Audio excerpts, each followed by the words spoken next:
Hey, Hannah's Hive, it's Dr. Maya here, and I'm thrilled to invite you to our newest series, Faith Fuel, sharing testimonies and igniting hope. In the spirit of my dear grandmother Mary, who always says, you don't have to do anything extra, just tell what God did. We're embracing the simplicity and power of storytelling in this series. Your testimony, your unique story, is a beacon of hope, and we're here to amplify its impact. So why Faith Fuel? Because we believe that within each testimony lies the power to fuel someone else's journey. There's an incredible strength in sharing what God has done in your life. This series is a testament to the fact that your story, no matter how seemingly small or ordinary, can be the exact fuel someone else needs to keep going, to overcome. So here's the purpose. We're creating a sacred space for you to share, connect, and inspire. And the benefits, oh, they are boundless. Whether you're a storyteller or a listener, Faith Fuel is a source of encouragement, a reminder that even in the midst of life's challenges, God's grace is at work. So stay tuned and let the stories unfold.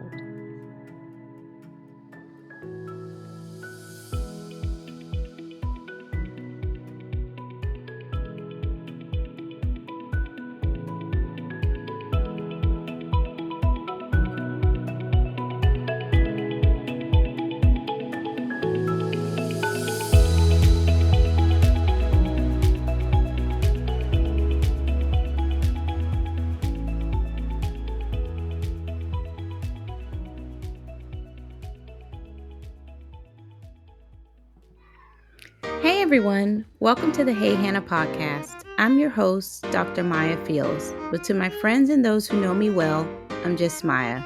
I'm a higher education administrator, a mother, and a wife of 14 amazing years. But above all, I'm a Christ follower. This podcast is a special platform created to honor the memory of my beloved daughter, Hannah. It's here that I have the chance to have the conversations that I never got to have with her, to share the wisdom and love I wish I could have passed on. It's a reminder to cherish the precious moments we're given and a testament to the power of healing, hope, and personal growth. If you're someone who's seeking personal growth, inspiration, and practical advice to build a solid foundation for a successful and fulfilling life, this is a place for you. Join me as we honor Hannah's memory together. Laugh, cry, and learn. Get ready for a podcast that is so much more than you could ever imagine. The Hey Hannah podcast, healing hearts, one conversation at a time.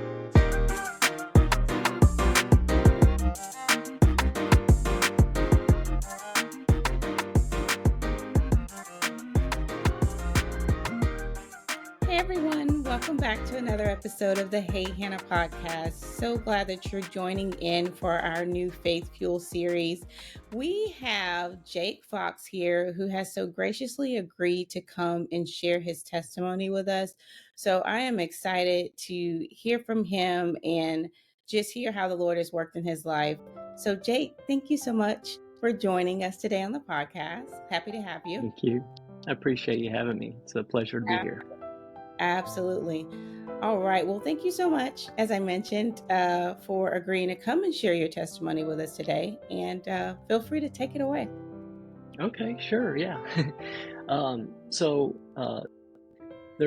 told this story a lot of times.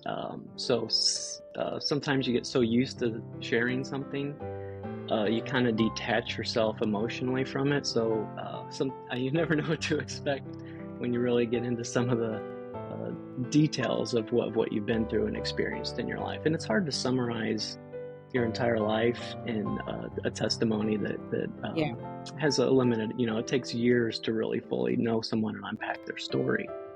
But in terms of what I've been through and what I've experienced, I've had a lot of highs and some tremendously low lows. So I'm from Missouri originally, St. Louis area, and I've been, had a kind of a normal childhood for the most part. I had good parents, but there's also an element of my youth that was pretty painful. So, we sporadically went to church here and there.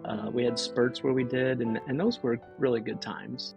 But we didn't have that strong, firm commitment and foundation to keep us grounded during the difficult times when the storms came. And there was a time when my brother and I, we I got to just be a teenager, and he's a couple years older than me. And I went to, my brother and I got into this huge fight one night, massive, yelling, screaming, and carrying on. And my dad got involved. He got between us, and they had some words too. And everyone went to bed pretty angry that night. And the next day, we just did another normal day. And I came home from school in the afternoon, and you can't figure out why you remember certain details more than other things, but I went and grabbed a grape soda and took one sip, put it in my room, and then I walked into my father's room, and he had suffered a heart attack, and he didn't survive. And so the last time that I ever spoke to my father was pretty difficult. So, and I carried with me the burden of thinking that my behavior the night before was a root cause for his passing. He was pretty young. He'd just, gotten into his 40s. So the next bunch of years were so difficult. We tried to do the best that we could. My mom did what she could to hold everything together. But about a year or so later, I really started getting into drinking, and a little bit after that, I got into some drugs, and it was just one thing after another with me. I was very angry. I didn't have anybody, a father figure, to guide me and to lead me and to teach me about God and to teach me how to overcome some of these difficult things. So I just became like a walking time bomb. You never knew when I was going to go off, when or where or why. And it all culminated one particular day. And as I went through the story in the past, I always am pretty sensitive to shield certain portions because it affects other people as well. But I did some things that were very difficult to imagine that I could be capable of. And then the devil was there too. He was trying to tell me, you're not worthy, you're not good, you're a bad person, that you are the one that's going to never overcome this. So you need to just go ahead and end it all and not face anything anymore. So I got into my car and I was driving in rural roads in the middle of nowhere. And I was just looking for a time when I could drive my car into a tree. And I found a really good spot for it. I got going close to 100 miles an hour, and I knew it was just a moment away. And at that moment, for the first time in almost 10 years since my father had passed, I felt Jesus. I felt his peace and his presence upon me in a way that I had never realized was even remotely possible.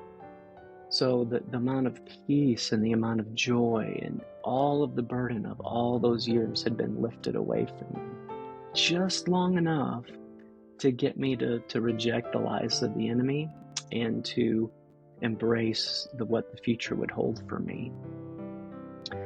So yet again, I went into a hospital to get evaluated for my emotional stability. And while I was in there, somebody came in and he was witnessing and talking about the Lord. And I remember him coming up to me, and he just looked caring to me. He looked like the father figure that I hadn't had. And he mentioned about walking with God, and he had told him my story. And he said that was Jesus that showed up. And at the time when it happened, I had no clue what that was or who it was or what it meant or what it would, In retrospect now, I realized this is God. He's walking with me in a very tangible way at this point. He gave me what I needed to hold on long enough to get to this point so that I could embrace God's love. So became a Christian, and this is actually back in the late 90s at this point. So I had gone through all of the pain of all those years, and I had newfound hope and newfound joy in life. But that didn't mean that the trauma was gone, and it didn't mean that I didn't need levels of healing in my heart and encounters with God like that, in a similar way, but not exactly the same regularly. I needed that regularly. And I got to a point where I was, going to church. I had moved to Atlanta at that point, and found a wonderful bunch of guys and girls at this great church. And I found that my zeal for God was getting me some good attention, that I could impress others with my knowledge of apologetics and the biblical history and all these things. And I spent hours and hours, hundreds and hundreds of hours researching and doing all these things. And I was actually using it as a replacement at that point for an authentic relationship with God. You find something, you just start working it. You're like, yeah, this is going well for me. But the trauma was still there. The pain was still there. So it was just a process of yet again blowing my life up. I met a girl, we had a relationship for a long time, and I couldn't handle the emotional weight, I didn't have the capacity to love well. And that relationship ended in a very painful way as well. And it was in the midst of that I had another group of guys that came alongside me and said, if your main focus is in doing all these things is just to get her back, you're still going to have this same issue, and you'll just repeat it in any other relationship you ever encounter. So, and they were right. So I went to some very, very intense counseling. I was introduced to some other ministries that were very impactful for me, that gave me some clarity, that allowed me to see my masculine heart can be strong. And it was only through fully actually submitting my life to Jesus that he was able to rebuild my life in a way that gave me an understanding of who he truly was. And that's a God of love. And I don't have to pose and pretend and put on my mask, and because to that point, most everything that I did in my Christian walk was just an elaborate fig leaf, like Adam and Eve got in the garden to hide themselves. And so through the course of rebuilding my life and submitting to God and going to counseling and seeking out other avenues of healing, I discovered something quite remarkable. And that was a way to address the underlying trauma in a safe way. And what it really came down to was fatherlessness. That my dad was a good man. He had some issues and concerns like we all do. He had his own things to work out. And so I never felt truly loved by a father figure in my life. And I never allowed anyone in close enough to where I could trust them in that role either. So through the course of my rebuilding my life and finally submitting to God, I realized that God is the Father that I've always wanted, that he is the safest place that I can be in a traumatic experience, and that if I bring him that trauma, that he's safe enough to address it, to care well for my heart, and to set it free so that I can have a joyous life that is not only, on fire for him, but now I can actually love people well. And it was in the midst of those days that I met the woman that's my wife, and we've been together 13 years, and married 13 years, and we have 2 wonderful kids. They're tremendous. They're fantastic. We don't do things perfectly. That's not the point anyway. But they both know that they're totally and completely loved, that they're safe in our family. And they have their own ways of dealing with some of their own issues and their own trauma that they've experienced. And I certainly could do a much better job of caring for them in those moments. And that's something that God's been working on for me. Over the course of those early years with my wife, we realized that we didn't want to live in Atlanta. The traffic is just really bad, and the hustle and bustle of that particular area for us at that time wasn't doing well. So we moved to Colorado.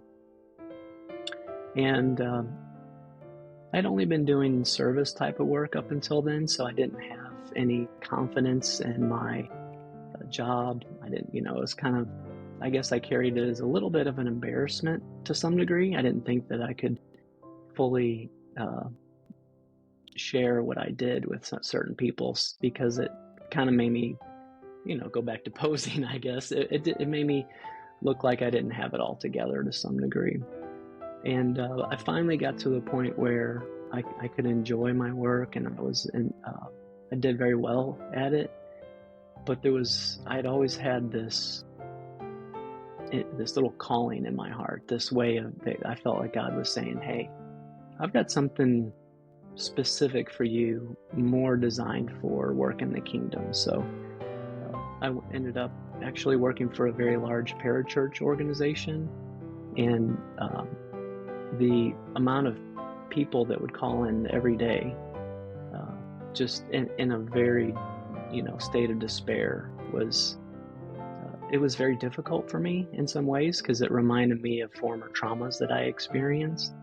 But I also had found significant healing to the point where I was able to offer my experiences, my past, and give them hope again, so that they knew that there is the possibility of true healing through relationship with our Father. So I did that for about close to 5 years, I guess. And we just felt like we were supposed to move on. So we ended up in Nashville now, and we love it. It's great. We always listening for God to tell us what the next stage is. And that's kind of the basic gist of what I've been through. But I do also want to share some very specific healing moments that I've had in my life, because that I didn't give anything very tangible yet. So when I think I was probably around 10 or 11, my family went on a vacation to Colorado. We went to the sand dunes. We've been in a car all day, and over the course of from driving to St. Louis out there, it was just 2 straight days of driving. So we get there, and I got out, and I was just in awe of these massive sand dunes that were just dominating the skyline. And it hadn't been cooped up in the car all this time, so I bolted. I ran all the way as far as I could to the top, not realizing that probably should wait till we get checked in and get settled before we go explore. Excuse me. And so, I got to the top of kind of the nearest sand dune to me. And I remember just being so thrilled. I just had jubilation, and I was dancing up, and I was like jumping up and down, and I was screaming, because you could like, yeah, there were mountains everywhere. There was a stream down below, and there's trees, and there's snow in the middle of June. There's still snow on mountains, and you're going, this is incredible. All of my senses were heightened, because it was windy, and I could feel the wind on my skin, and the smell of the trees. It was just incredible, and the air was so crisp, and I truly felt like I had this amazing God experience, and I was just filled with joy.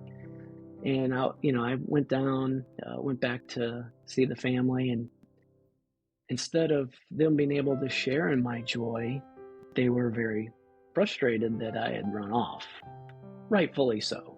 And I kind of took a little bit of an arrow to the heart, because instead of them sharing in my joy, I was shamed for what I did. And so I really feel that that was the enemy seizing the opportunity to say anything good that comes uh, as an experience between you and God, it's going to be taken away from you. And I always had this underlying, I guess, fear of not thinking that God was really for me and God was really with me and that God was going to be a good and a safe place for me. So uh, when we did move to Colorado, my son had just been born, and it was like 2 months later. And I started feeling that God was asking me to go back to the sand dunes by myself. And I'm just praying. I'm like, well, why would I do that? And he brought up that memory. And I'm just going, you got to be kidding me. And then I thought, oh, you're brilliant. You're totally brilliant. So this is where how God can redeem our trauma in a simple yet profound way. I went back there. I found a camp spot. Actually got set up this time first. Just so that was a wise move on my part. So I went up and I found, I'm not 100% sure it was exactly the same, but it was pretty close if it wasn't the exact spot. And I had some wonderful worship music on. I brought some water, I brought some snacks. I was prepared to be in this for the long haul because I didn't know what God was going to do or what his plan was or how this was going to play itself out. So I got to the very summit of where I probably was all those years ago. And I just started praying. I'm like, I'm here. You asked me to come and I'm here. I'm not going to insist you show up. I'm not going to pray for some elaborate sign or some miracle, but I'm here. I'm yours. You have all my attention. And at that exact moment, about 15 feet in front of me, there was this little sand whirlwind that just rose up from the ground. It was probably 5 to 10 feet tall, and it was very gentle. It was like a gentle breeze. And it caught my eye right away, and it moved to my right, and I sat there watching it. And then next thing I know, it came around to the back side of me. And then I turned and I watched it follow to the other side. And then it went all the way up to the front again, right where it started, and it just dissipated. And it was like God encompassing me. He was encompassing my heart. He was revealing to me his presence was still with me in the same way that it was in that same spot all those years ago. And it was such a powerful and dramatic sentiment for me that he cared that much to go after my heart in a way that was so specific that nobody else could have understood this or even duplicated it in any way. And it's something that I still think about quite a bit. And there are some other moments that were similar to that. And those are the moments when I'm reminded that I'm completely loved, I'm totally loved, that I'm safe with God, and that through the process of revealing my pain and my painful points and my history in a safe place to God, he's able to come in and fill in those gaps, fill in the details, and always remind me that his compassion is new and his love and mercies are new every single morning. Absolutely. Jake, thank you so much for sharing your testimony and your boldness and transparency. I know by your willingness to do so that you'll be a blessing to others who hear your testimony. I'm just curious, for just reflecting on your experiences, what advice would you give to someone who may be going through a similar journey or facing similar doubts in their faith that, maybe you wish, hey, I wish I would have had this at this point. It would have made all the difference for me. Yeah. So in my life, everything seems to go back to the book of Genesis, the Garden of Eden, especially and how the first thing that Adam and Eve did after they ate from the tree of the knowledge of good and evil was to realize that they were naked, and they felt shame and fear. And I think a lot of people experience that today. I think most people were constantly trying to figure out how to navigate shame and fear. And if we can realize that God is the safest place for us to be at any given moment, and we go back to that story, we realize that they not only did they turn on each other, Adam and Eve, but they blamed God.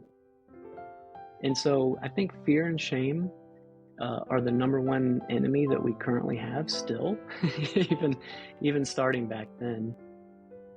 And if we look past the cross and this side of the new covenant, we realize that perfect love casts out fear, and that Jesus took on our shame on the cross. We don't have to live in fear and shame. We don't have to get our fig leaves and hide behind them. Now, that's not to say that we go around declaring to everybody all of the difficult things in our life. We do have to build a level of trust with people before we can trust them to the point where we can share our story comfortably, where we can embrace the love that they give to us. But it's really God loving us through these people sometimes. I guess the advice is, don't hide in your fear, don't hide in your shame. Find a safe place where your heart is cared for and nurtured, and embrace the love that God has for you, because apart from truly embracing the love of God, we'll never feel safe in our life. Absolutely. Well, as we wrap things up, our Faith Fuel series is all about sharing stories of hope and inspiration. So what's one takeaway you would want our audience to carry with them after hearing your testimony? Hope. Yeah, hope. It's, to kind of close the book on kind of some of my scriptural concepts here is the Garden of Eden had 2 trees in it. Well, I had more than 2, but the tree of knowledge of good and evil, but it also had the tree of life. And they were not allowed to partake in the tree of life. But we will one day in the kingdom, because it shows up again in the final chapters of Revelation. And if we can have enough hope that we do get that life, then that's going to allow us to have the hope that we need to carry through the difficult days of our lives. Amen. Jake, thank you so much again for joining us. Absolutely. Yes, Maya, so much appreciate you. Sure thing. Hannah Tive, thank you so much for tuning in. I pray that you've been blessed by this episode. And until next time, everyone, take care. Thank you.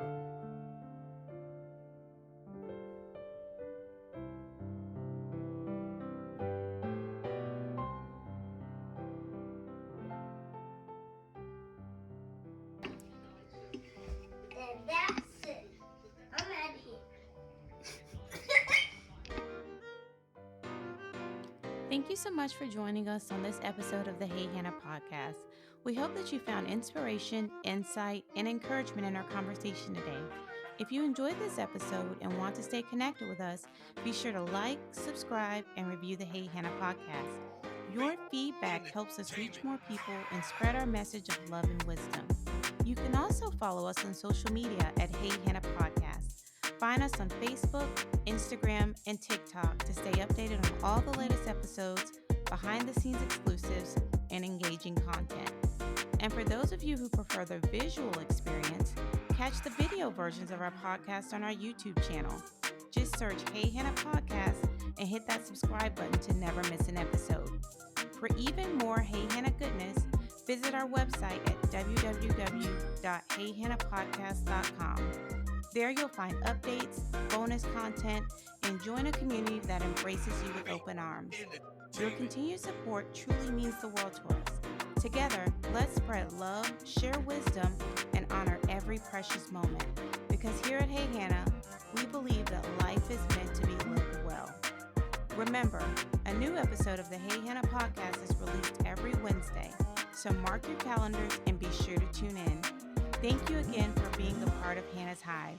Until next time, take care.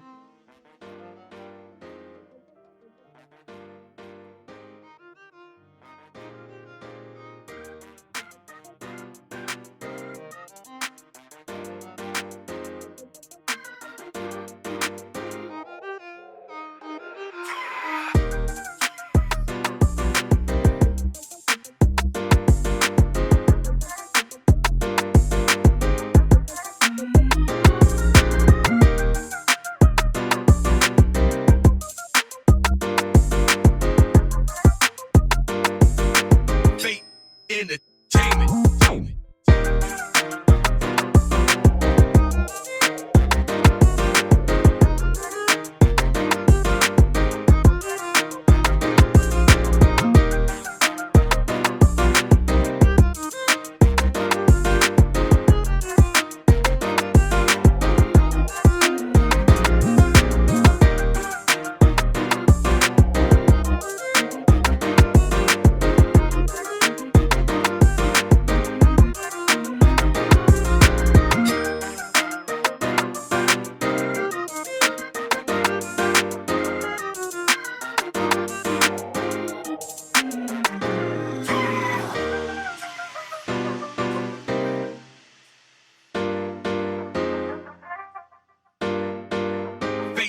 Entertainment.